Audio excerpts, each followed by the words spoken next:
Good morning बच्चों, एक बार फिर से मैं आपका स्वागत करता हूं प्रेरणा कोचिंग सेंटर के इस एजुकेशनल चैनल पे। आज हम लोग इस वीडियो के माध्यम से, जो कि आपका पार्ट 5 वीडियो होगा, पहला अध्याय जीवों में जनन का, इसमें हम लोग अध्ययन करेंगे 121 प्रश्न से लेकर 147 प्रश्नों का ऑब्जेक्टिव डिस्कशन। क्योंकि इससे पहले जो हम लोगों का वीडियो बना था उसमें हम लोग जो लास्ट था यहाँ तक अध्ययन किए थे 120 प्रश्नों तक। तो आज हम लोग अध्ययन करेंगे 121 प्रश्नों से लेकर के 147। चूंकि आपके जो पहला अध्याय है उसमें 147 ऑब्जेक्टिव्स मैंने आपको मटेरियल में दिया है। तो ये हमारा जो पार्ट 5 वीडियो होगा ये हमारा सबसे अंतिम वीडियो है, और इसके जस्ट बाद मैं आपको एनसीईआरटी का जो क्वेश्चन आंसर है जीवों में जनन का, रिप्रोडक्शन इन ऑर्गेनिज्म का, उसका हम लोग आपका अध्ययन कराएंगे। तो चलिए हम लोग अंतिम जो हमारा पार्ट है इसमें अध्ययन करेंगे 121 प्रश्नों से लेकर 147 प्रश्नों का ऑब्जेक्टिव डिस्कशन। तो हमारा यहाँ पर पहला सवाल है और आपके मटेरियल्स का 121वां नंबर सवाल है। कैरानोइड्स को आंख कहते हैं, मतलब नोइड्स जो है उसको क्या कहते हैं? आंख कहते हैं। जो निम्नलिखित में से किसमें नए पौधा बनाता है? देखिए, मैं आपको इससे पूर्व में भी बताया था कि आलू एक ऐसा फल है, या आलू एक ऐसा तना है जिसमें आंख पाई जाती है, और उस आंख को हम लोग बोलते हैं कक्षस्थ कलिका, और उस कक्षस्थ कलिका के विकसित होने से नए पौधों की उत्पत्ति होती है। आप सबको इससे पूर्व भी मैंने बताया था कि आलू का जो आंख होता है जिसको हम लोग बोलते हैं कक्षस्थ कलिका, उससे नई कलिकाएं विकसित होती है, और वह नई कलिका जो है नए पौधों का निर्माण करता है। तो यहाँ पर कह रहा कि नोइड्स को आंख कहते हैं, और इसके द्वारा जो नए पौधे बनता है किसके माध्यम से बनेगा? तो इसका जो सही आंसर हो जाएगा आपका आलू हो जाएगा। तो यानी 121 का हमारा सही आंसर हो जाएगा ऑप्शन नंबर बी। चलिए हम लोग बढ़ते हैं अगले प्रश्न की ओर। हमारा जो अगला सवाल है वो है 122 नंबर। अगला सवाल जो है वो हमारा 122 नंबर। देखिए, सवाल कह रहा है कि गतिशील सीलिया युक्त बीजाणु को कहते हैं। गतिशील सीलिया युक्त जो बीजाणु है ना, उसको हम लोग बोलते हैं जूस्पोर। याद रखिएगा, गतिशील जो सीलिया युक्त बीजाणु होते हैं उसको हम लोग बोलते हैं जूस्पोर। आप यहाँ पर सोच रहे जूस्पोर, इसको गतिशील सीलिया युक्त।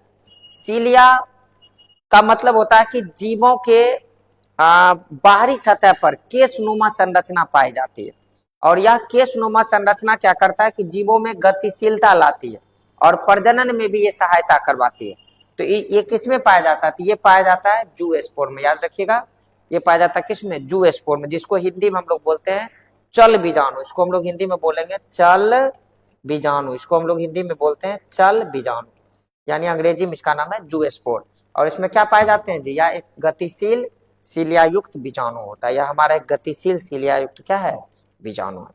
अगला सवाल है मेरा कि यदि दो युग्मक देखने में एक बिल्कुल समान दिखे, अगर दो युग्मक देखने में बिल्कुल एक समान दिखे तो इसे हम लोग बोलते हैं आइसोगैमेट्स। याद रखिएगा, इसे हम लोग क्या बोलेंगे? आइसोगैमेट्स बोलेंगे। यानी जब दो युग्मक देखने में बिल्कुल समान दिखे तो इस प्रकार के युग्मक को हम लोग बोलते हैं भाई आइसोगैमेट्स। इसको हम लोग क्या बोलेंगे? आइसोगैमेट्स। तो 123 का हमारा सही आंसर हो जाएगा ऑप्शन नंबर ए। 123 का हमारा सही आंसर हो जाएगा ऑप्शन नंबर ए। नेक्स्ट सवाल है कि मानव के अर्धसूत्री कोशिका विभाजन में, देखिए जब भी कोशिका की बात आवे, आपको याद रखना है, जब भी कोशिका की बात आवे तो कोशिका का निर्माण जो होता है ना, वो दो युग्मकों के मिलने से होता है। तो जब भी कोशिका की बात करें तो कोशिका हमेशा होता है आपका द्विगुणित। याद रखिएगा, कोशिका क्या होता है? द्विगुणित होता है, मतलब 2n होता है। यानी इसमें क्रोमोसोम की संख्या हमेशा दुगुनी होती है। तो मानव में क्रोमोसोम की संख्या कितनी हो जाएगी? तो मानव में क्रोमोसोम की संख्या हो जाएगी 46। याद रखिएगा, मानव के कोशिका में क्रोमोसोम की संख्या कितनी हो जाएगी? 46 हो जाएगी। अगर इसमें युग्मक की बात करेगा तो युग्मक में कोशिका की संख्या हो जाती है 23। और चूंकि मानव में दो प्रकार के युग्मक होते हैं, एक स्पर्म होते हैं और दूसरा ओवा होता है। तो 23 क्रोमोसोम स्पर्म में होगा और 23 क्रोमोसोम जो है वो आपके ओवा में मिलेगा। लेकिन जब ये दोनों मिलकर के जायगोट बना लें तो इसमें कोशिका की जो मतलब इसमें जो क्रोमोसोम की संख्या है वो दुगुनी हो जाएगी, और इसीलिए मानव के अर्धसूत्री कोशिका विभाजन में क्रोमोसोम की संख्या हो जाएगी 46। नेक्स्ट सवाल हमारा है बोर्ड पर कि कोई भी प्राणी एक अपवाद को छोड़कर अमर नहीं है। देखिए, इस दुनिया में जितने भी जीव हैं कोई अमर नहीं है, उनका प्राकृतिक जन्म हुआ है और उसकी प्राकृतिक मृत्यु होगी। मतलब प्रत्येक जीव यहाँ पर जन्म लेते हैं और अपने जन्म से लेकर अपनी प्राकृतिक मृत्यु तक में कुछ ना कुछ इस पृथ्वी पर काम करते हैं और अंततः उसकी मृत्यु हो जाती है। लेकिन इन 4 ऑप्शन में से एक ऐसा भी जीव है जो जीवन में कभी नहीं मरता। तो बायोलॉजी में ये बहुत ही महत्वपूर्ण प्रश्न, आप किसी से ये सवाल पूछ सकते हैं कि दुनिया का उन जीवों का नाम बताइए जो कभी मरता ही नहीं है। तो वो जीव हमारे होते हैं एक कोशिकीय जीव। याद रखिएगा, क्योंकि एक कोशिकीय जो जीव है ये अमर है। अमर है मतलब क्या कि जब से इनका जन्म हुआ है तब से इनकी मृत्यु हुई ही नहीं है। अब क्यों नहीं हुई है, इसके पीछे भी एक कारण। ये क्या करता है कि इसमें जो प्रजनन होता है ना वो विभाजन प्रक्रिया के माध्यम से प्रजनन होता है।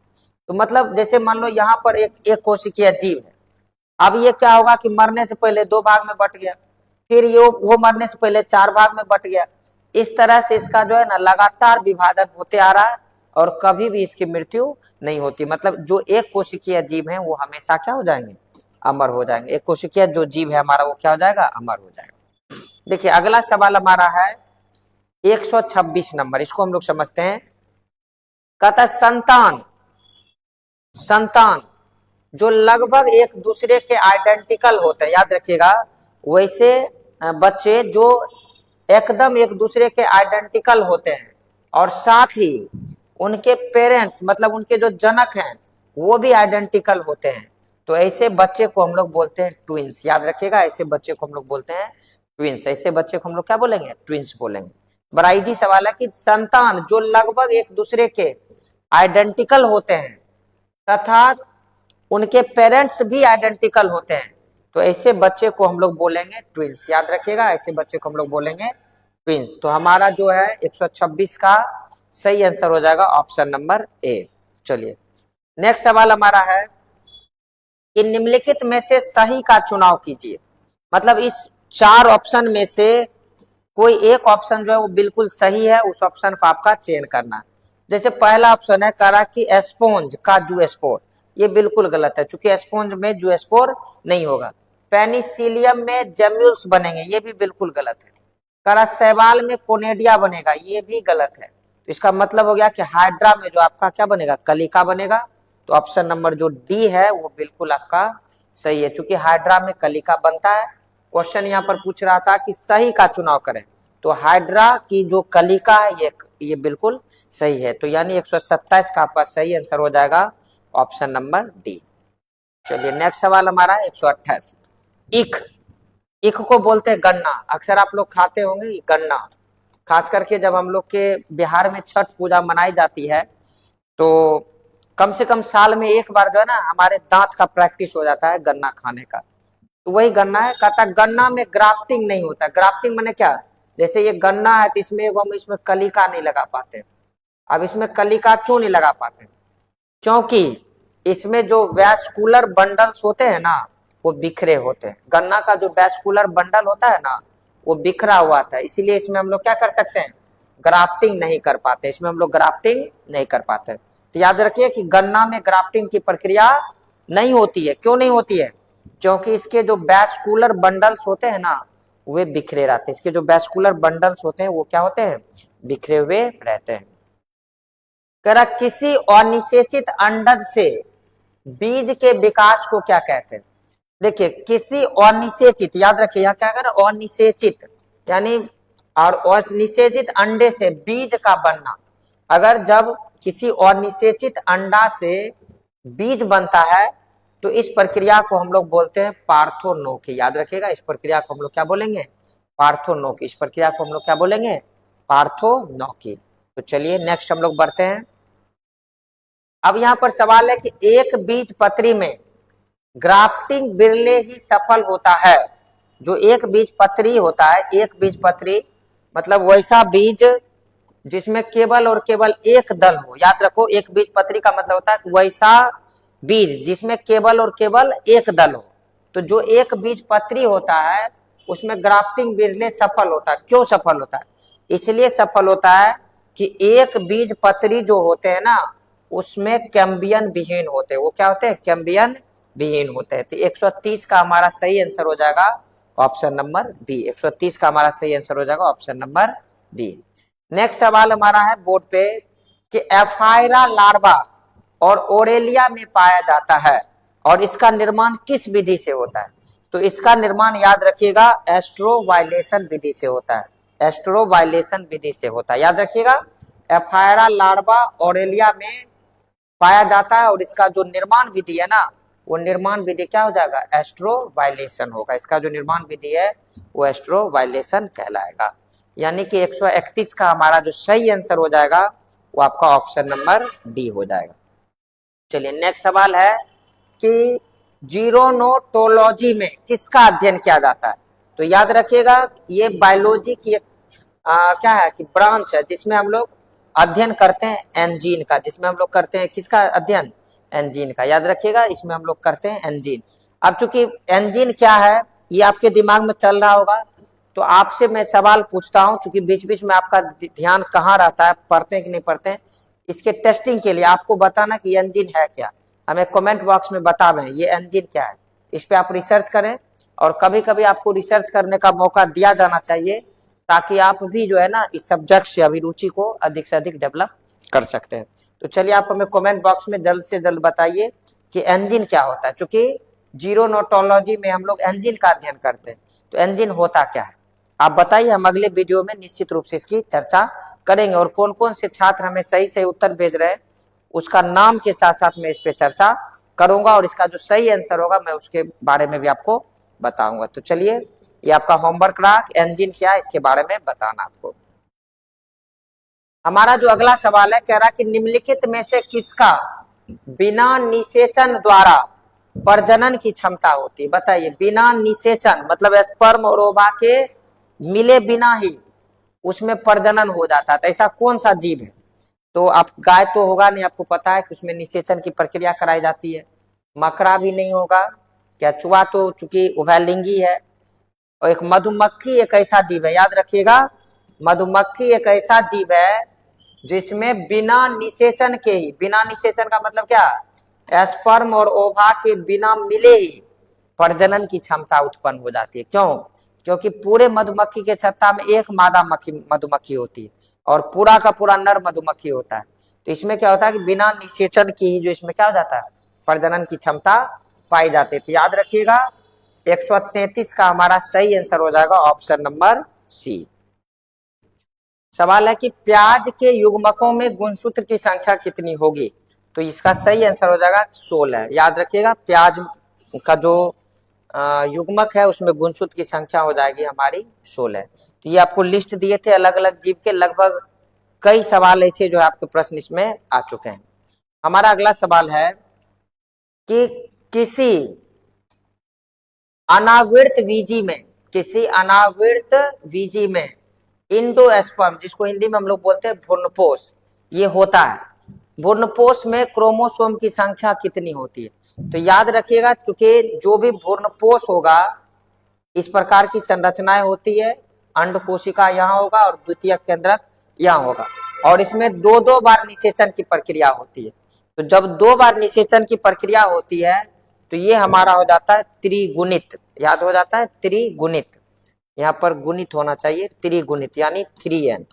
तो याद रखना कि भ्रूणपोष ही एक ऐसा जनना पाठ है जिसमें क्या होता है कि वो हमेशा क्या हो जाता है? त्रिगुणित हो जाता है। हमेशा क्या हो जाता है?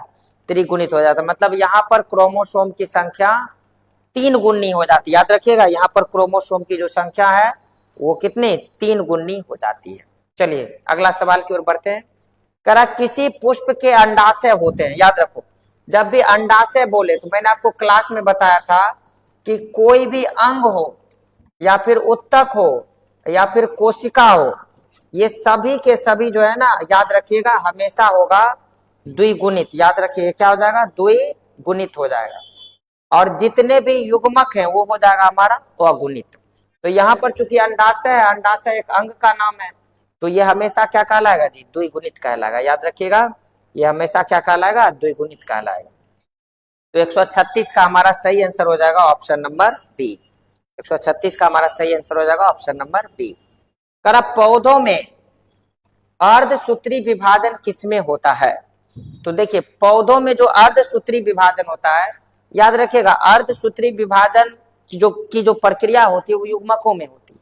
क्योंकि युग्मक कहाँ बनता है, युग्मक क्योंकि नर युग्मक की उत्पत्ति होती है परागकोश में, तो इसका सही आंसर हो जाएगा हमारा ऑप्शन नंबर डी। कह रहा पौधों में अर्धसूत्री विभाजन, तो अर्धसूत्री विभाजन का मतलब होता है कि क्रोमोसोम का आधा आधा भाग में बंटना। क्योंकि मनुष्य में मान लो अगर 46 क्रोमोसोम है तो स्पर्म में ये 23 हो जाता है और ओवा में भी ये 23 हो जाता है। तो इसका मतलब क्या हुआ कि ये क्रोमोसोम जो आधा आधा भाग में बट गया। तो यहाँ पर पूछ रहा अर्धसूत्री विभाजन किसमें होगा, तो अर्धसूत्री विभाजन हो जाएगा हमारा किसमें, परागकोश में। याद रखिएगा कि अर्धसूत्री विभाजन की प्रक्रिया कहाँ होगी, परागकोश में होगी। करा इसमें से किस पौधों की पत्तियों के कटे हुए किनारे से अपस्थानिक कलिकाएं उत्पन्न होती है?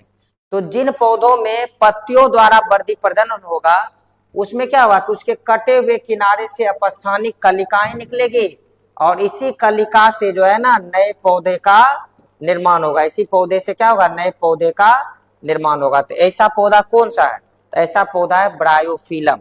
मैंने आपको थ्योरी में जब पत्तियों द्वारा वर्धी प्रजनन बता रहा था तो उसमें आपको ब्रायोफिलम का जो चित्र है वो भी दिखाया था कि ब्रायोफिलम की पत्तियों के जो किनारे होते हैं ना उससे अपस्थानिक कलिकाएं निकलती है और ये कलिकाएं जब पत्तियों से टूट करके जमीन पर गिर जाती है तो उससे नए पौधों का निर्माण होता है। तो 138 का हमारा सही आंसर हो जाएगा ऑप्शन नंबर डी। 138 का सही आंसर हो जाएगा ऑप्शन नंबर डी। नेक्स्ट हमारा सवाल है कि जब नर और मादा यानी मेल और फीमेल का जब गेमेट आपस में मिलते हैं, युग्मन, युग्मन का मतलब होता है आपस में मिलना। याद रखिएगा, युग्मन का मतलब होता है आपस में मिलना, आपस में मिलना। तो जब नर युग्मक और मादा युग्मक आपस में मिलते हैं तो इस प्रक्रिया को क्या कहेंगे? तो आपको पता है कि इस प्रक्रिया को हम लोग निषेचन कहेंगे, फर्टिलाइजेशन कहेंगे। और फर्टिलाइजेशन की प्रक्रिया किस में होती है, तो वो सेक्सुअल रिप्रोडक्शन में होती है, यानी लैंगिक जनन में होती है। क्योंकि यहाँ पर अलैंगिक वृद्धि और मुकुल ये क्या है, ये सेक्सुअल रिप्रोडक्शन का पार्ट है। लेकिन जब नर युग्मक और मादा युग्मक मिलता है इसका मतलब दो अलग अलग जीवों का युग्मक आपस में मिल रहा है। और जब दो जीवों के माध्यम से प्रजनन की प्रक्रिया हो रही हो तो उसे हम लोग क्या बोलेंगे, लैंगिक प्रजनन। तो 139 का हमारा जो सही आंसर हो जाएगा वो हो जाएगा ऑप्शन नंबर बी। 140 नंबर हम सवाल देख रहे हैं और इसमें पूछा यह गया है कि इसमें से किसमें बहु कशाभिक चल बीजाणु पाए जाते हैं। बहु कशाभिक जो है चल बीजाणु पाए जाते हैं, इसमें से किसमें बहु कशाभिक चल बीजाणु पाए जाते हैं? तो इसका जो सही आंसर हो जाएगा हमारा हो जाएगा ऑप्शन नंबर बी, बाउचेरिया। इसका जो सही आंसर हो जाएगा वो हो जाएगा ऑप्शन नंबर बी, बाउचेरिया। क्या कर बहु कशाभिक चल बीजाणु पाए जाते हैं, तो एक बाउचेरिया एक ऐसा जीव है जिसमें हमको क्या पाया जाएगा, बहु कशाभिक चल बीजाणु पाए जाते हैं। नेक्स्ट सवाल देखिए 141 सवाल है कि किसी छोटे भाग या टुकड़े, याद रखिएगा किसी भी जीव का छोटा भाग या टुकड़ा से जब संपूर्ण शरीर का निर्माण हो जाए, जब उससे पूरे संपूर्ण शरीर का निर्माण हो जाए तो इस प्रोसेस को हम लोग बोलते हैं मॉर्फोलैक्सिस। याद रखिएगा ऑप्शन नंबर ए, क्या, मॉर्फोलैक्सिस। इस प्रक्रिया को हम लोग क्या बोलते हैं, मॉर्फोलैक्सिस। तो याद रखिएगा 141 का हमारा सही आंसर हो जाएगा ऑप्शन नंबर ए। कह रहा द्विनिषेचन किस में पाया जाता है? तो द्विनिषेचन की जो प्रक्रिया होती है वो आवृत बीजी पौधों में पाई जाती है। याद रखिएगा द्विनिषेचन की जो प्रक्रिया होती है वो आवृत बीजी पौधों में पाई जाती है। क्यों पाई जाती है? क्योंकि आवृत बीजी पौधों के अंदर भ्रूणपोष पाया जाता है, भ्रूणकोष। और इस भ्रूणकोष में क्या होता है कि दो दो युग्मक पाए जाते हैं। एक जो युग्मक होता है इसको हम लोग बोलते हैं अंड कोशिका, और दूसरा जो हमारा युग्मक होता है इसको हम लोग बोलते हैं द्वितीयक मादा युग्मक या द्वितीयक केंद्रक, इसको हम लोग बोलते हैं द्वितीयक केंद्रक। अब क्या है कि जो परागकण है ना, जब पराग नली में प्रवेश करता है तो वो भी दो भाग में बढ़ जाता है, एक प्राथमिक नर युग्मक बना लेता है और एक द्वितीयक नर युग्मक बना लेता है। प्राथमिक नर युग्मक आकर के अंड कोशिका के साथ मिल जाता है और जो द्वितीयक नर युग्मक है वो हमारा द्वितीयक केंद्रक के साथ मिल जाता है। इस प्रकार क्या होगा कि पौधे के अंदर दो दो बार निषेचन की प्रक्रिया संपन्न होती है, और जब दो बार निषेचन की प्रक्रिया संपन्न होती है तो इसे हम लोग बोलते हैं द्विनिषेचन। और ये जो द्विनिषेचन है ना, किस प्रकार के पौधे में पाया जाता है, तो याद रखिएगा ये आवृतबीजी पौधों में पाया जाता है। और इसका खोज करने वाले सबसे पहले वैज्ञानिक थे नावासीन, जो कि आपको अगले चैप्टर में ऑब्जेक्टिव में पूछा जाएगा। हमारा अगला सवाल है कि चमगादड़ द्वारा परागन को क्या कहते हैं। देखो, चमगादड़ द्वारा जो परागन होता है ना, इसको हम लोग पर परागन कहेंगे, पर परागन। क्योंकि यहाँ पर परागन जो परागकण है ना, ये एक कीट के माध्यम से या फिर किसी अन्य माध्यम से एक स्थान से दूसरे स्थान तक ट्रांसफर हो रहा है। तो यानी चमगादड़ द्वारा जो परागन है ये हमारा क्रॉस पॉलिनेशन। लेकिन इस क्रॉस पॉलिनेशन का नाम क्या है, तो ध्यान रखिएगा कि जब पर परागन की क्रिया अलग अलग प्रकार के कारकों द्वारा होती है, अलग अलग प्रकार के एजेंट्स के द्वारा होती है, तो सबका अपना अपना एक अलग अलग नाम होता है। इसी तरह अगर चमगादड़ द्वारा परागन की क्रिया हो तो उसे हम लोग बोलेंगे किरोन्टेरोफिली, किरोन्टेरोफिली। याद रखिएगा, चमगादड़ द्वारा जो परागन होता है उसे हम लोग बोलेंगे किरोन्टेरोफिली। और आपके लिए एक होमवर्क है कि अब हमको कमेंट बॉक्स में बताइए कि अगर घोंघा द्वारा परागन हो, घोंघा अक्सर आपको नदी के किनारे में ये जीव दिख जाएगा रेंगते हुए, अगर घोंघा द्वारा परागन हो रहा है तो इसको हम लोग क्या कहेंगे, इसको कमेंट बॉक्स में हमें जल्दी से जल्दी बताइए। जैसे चमगादड़ द्वारा परागन को हम लोग किरोन्टेरोफिली कहेंगे, तो इसी तरह आपको ये बताना है कि घोंघा द्वारा जो परागन होता है इसे हम लोग क्या कहेंगे। चलिए हम लोग बढ़ते हैं अगले सवाल की ओर। कह रहा निम्नलिखित में से कौन सा जीव सजीव परजक है।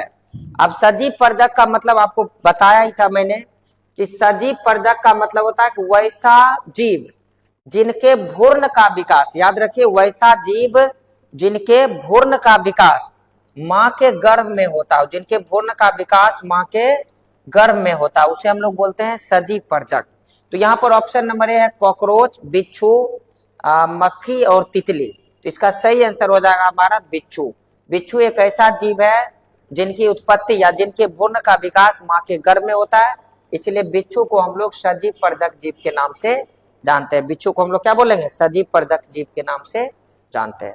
हमारा अगला सवाल है कि शुक्राणु तथा अंड कोशिका, यानी सवाल पूछ रहा है कि शुक्राणु यानी स्पर्म तथा अंड कोशिका मतलब ओवा का उनके केंद्रों सहित समाकन, समाकन मतलब होता है आपस में मिलना, समेकन का मतलब होता है मिलना, यानी आपस में मिलने की जो प्रक्रिया होती है, इसके बाद जो युग्मनज बन जाते हैं, इस प्रक्रिया को क्या कहते हैं। यानी जब स्पर्म और ओवा आपस में मिल करके युग्मनज बना लेते हैं, जायगोट बना लेते हैं, तो स्पर्म और ओवा की मिलने की प्रक्रिया को क्या कहते हैं। तो हम अगर इसका आंसर नहीं भी दें तो आप सबको पता होगा कि स्पर्म और ओवा के मिलने की प्रक्रिया को हम लोग निषेचन यानी फर्टिलाइजेशन के नाम से जानते हैं। इसको निषेचन बोल सकते हैं या फिर हम इसको फर्टिलाइजेशन के नाम से जानते हैं। और इस प्रकार से जो है आपका 146 प्रश्न का आंसर है। आप सोच रहे होंगे कि हमारे ऑब्जेक्टिव जो मटेरियल से उसमें 147 प्रश्न है, आपने 146 तक ही ऑब्जेक्टिव डिस्कस कराया। तो चूंकि 147 जो प्रश्न है वो क्या है कि वो अनकंप्लीट है, लेकिन मैं एक बार पढ़ कर सुना दे रहा हूं आपके मटेरियल में। यहाँ प्रश्न नहीं है कि 3 परत वाली संरचना जिसके अंदर एक नई गुहा आद्यतन बन गई होती है, तो इस अवस्था को क्या कहते हैं। तो इस अवस्था को हम लोग गर्भाशय कहते हैं। क्योंकि ऑप्शन में कहीं है ही नहीं, इसीलिए मैंने उसका डिस्कशन नहीं कराया। लेकिन आप 147 का सही आंसर जो है ना गर्भाशय मतलब यूटेरस लिख सकते हैं अपने अपने मटेरियल में। तो इस प्रकार आपका जो पहला अध्याय है जीवों में जनन, उसका ऑब्जेक्टिव डिस्कशन समाप्त होता है। और हम उम्मीद करेंगे कि आप लोग इससे पूर्व वाला भी वीडियो अवश्य देखे होंगे, जिसमें पार्ट 1, पार्ट 2, पार्ट 3 और पार्ट 4 है। चूंकि ये पार्ट 5 वाला वीडियो और सबसे अंतिम वीडियो है, तो इस वीडियो के देखने के साथ साथ जो बच्चे अगर पूर्व वाला वीडियो नहीं देखे तो निश्चित रूप से उसे देख लें। और मैं आपको जानकारी के लिए बता दूं कि मेरा ऑफलाइन भी क्लास चलता है, और ये बिहार का एक छोटा सा जिला खगड़िया, वहाँ पर से हम लोग ऑफलाइन क्लास भी लेते हैं। उसका जो टाइमिंग है, चूंकि इंडिविजुअल्स बैच चलते हैं, तो इंडिविजुअल्स बैच में मेरा जो समय है वो 7 से 8 है, 8 से 9 है, 9 से 10 है और 10 से 11 है। तो लगातार 4 बैच हम लोग जो है ऑफलाइन क्लास भी देते हैं। तो अगर कोई बच्चे हमारे सेंटर के आसपास हैं और यहाँ रह करके तैयारी करना चाहते हैं तो निश्चित रूप से हमें कांटेक्ट करें, हमारे ऑफिस में आकर के और विशेष जानकारियाँ लें। और ऑनलाइन के जो माध्यम से जहाँ तक हो सकेगा मैं आपको करवाऊंगा। इस वीडियो के जस्ट बाद मैं अब आपको एनसीईआरटी का जो क्वेश्चन आंसर है, जो आपके सरकारी बुक का जो क्वेश्चन आंसर है जिसमें 18 प्रश्न है, उसका डिस्कशन मैं बहुत जल्द लेकर के आपके बीच आऊंगा। तब तक के लिए आप सब अपना विशेष ख्याल रखिए। हम मिलते हैं अगले वीडियो में। जय हिंद।